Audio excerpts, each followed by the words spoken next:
Good morning India. जरूरत नहीं है आपको न्यूज चैनल के सामने पूरे दिन बैठे रहने की। बस 3 मिनट में सारी खबरों को लेके आया है आपके सामने फास्ट 15। देश भर में शनिवार को कोरोना वैक्सीन अभियान शुरू हो चुका है। वहीं अब पश्चिम बंगाल के मुख्यमंत्री ममता बनर्जी ने भारत सरकार से अनुरोध किया है कि वो पर्याप्त संख्या में आपूर्ति करे, न केवल फ्रंटलाइन श्रमिकों के लिए बल्कि राज्य के सभी लोगों के लिए टीके। सीएम को लगता है कि राज्य के लोगों को मुफ्त में टीके लगवाने चाहिए। मुख्यमंत्री ममता बनर्जी ने कहा है कि केंद्र सरकार ने पश्चिम बंगाल में वैक्सीन की कम आपूर्ति की है। उन्होंने कहा है कि केंद्र ने जो वैक्सीन भेजी है वो पर्याप्त नहीं है। इस बयान पर भाजपा के प्रदेश अध्यक्ष दिलीप घोष ने कहा है कि केंद्र सरकार ने वैक्सीन भेजा है, लेकिन राज्य सरकार ने उन्हें फ्रंटलाइन वॉरियर्स को लगाए जाने के बदले पार्टी के लोगों को लगवा रही है। केशवपुर के मिशन बाजार स्थित एक घर में आग लग गई। घर के अंदर से आग की लपटें उठती देख स्थानीय लोगों ने तुरंत इस घटना की सूचना दमकल को दी। इधर आग की लपटें इतनी तेज हो गई कि आसपास के कई घरों को आग ने चपेट में ले लिया। इस आगजनी में घर में रखे सिलेंडर भी ब्लास्ट कर रहे थे, जिसकी वजह से आग तेजी से बढ़ रही थी। पहले स्थानीय लोगों ने आग पर काबू पाने की कोशिश की। घर के लोगों को सुरक्षित बाहर निकाला गया।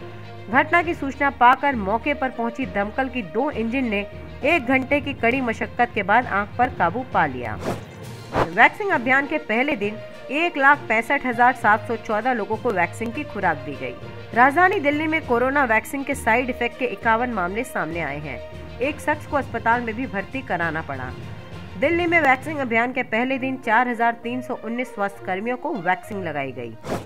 महाराष्ट्र सरकार ने कोरोना वायरस के खिलाफ चल रहे टीकाकरण अभियान को 2 दिनों के लिए रोक दिया है। टीकाकरण के इस अभियान को 18 जनवरी तक के लिए पूरे महाराष्ट्र में रोका गया है।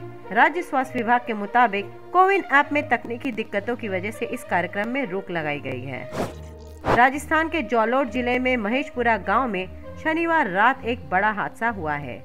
यहाँ यात्रियों से भरी एक बस तार की चपेट में आ गई, जिसके बाद पूरी बस में करंट दौड़ने से बस में सवार 6 यात्रियों की मौके पर ही मौत हो गई और कई लोग झुलस गए।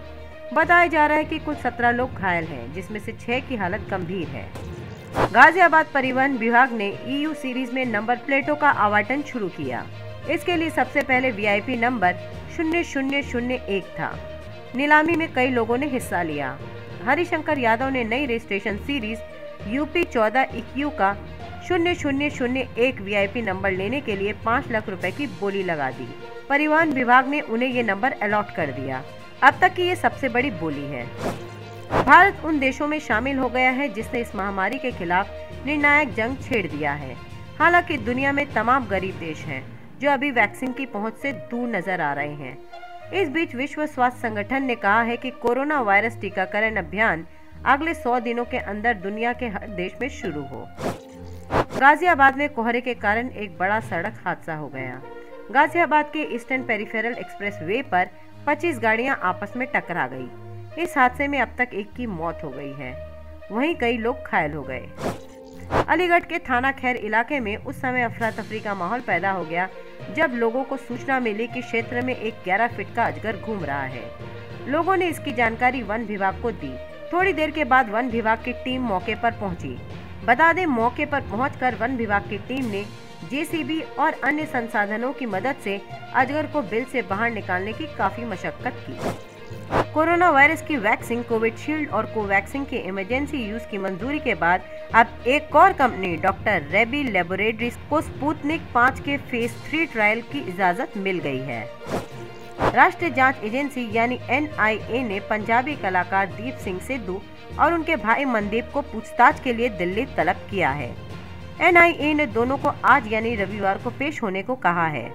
दीप सिंह सिद्धू ने कहा है कि NIA केंद्र सरकार के इशारे पर काम कर रही है। बता दें, दीप सिद्धू किसान आंदोलन से जुड़े हैं और प्रदर्शनकारी किसानों का समर्थन कर रहे हैं। IPL का मिनी ऑक्शन 11 फरवरी को होने जा रहा है। हालांकि आधिकारिक तौर पर पुष्टि नहीं की गई थी, लेकिन कुछ मीडिया रिपोर्ट्स की माने तो IPL में खिलाड़ियों की नीलामी 16 फरवरी को ही हो सकती है और नीलामी में अपना नाम रजिस्टर करवाने की आखिरी तारीख 4 फरवरी है। दिल्ली में प्रवर्तन निदेशालय ED ने चीन के 2 नागरिकों को मनी लॉन्ड्रिंग के आरोप में गिरफ्तार किया है। इनका नाम चार्ली पैंग और कार्टर ली है। दोनों पर चीनी कंपनी के लिए हवाला रैकेट चलाने का आरोप है। केंद्र जांच एजेंसी ने इन चीनी नागरिकों को 15 जनवरी को पूछताछ के लिए बुलाया था। इसके बाद इन दोनों की गिरफ्तारी हुई। दिल्ली में किसान आंदोलन के दौरान आत्महत्या करने वाले रामपुर के किसान कश्मीर सिंह के घर पहुंचे भारतीय किसान यूनियन के नेता राकेश टिकैत ने बड़ी चेतावनी दी है। दिल्ली में किसानों के धरना में लगातार बैठने वाले राकेश टिकैत ने कहा है कि केंद्र सरकार अगर कृषि कानून वापस नहीं लेती है तो हमारा चल रहा धरना अनिश्चितकालीन चलता रहेगा।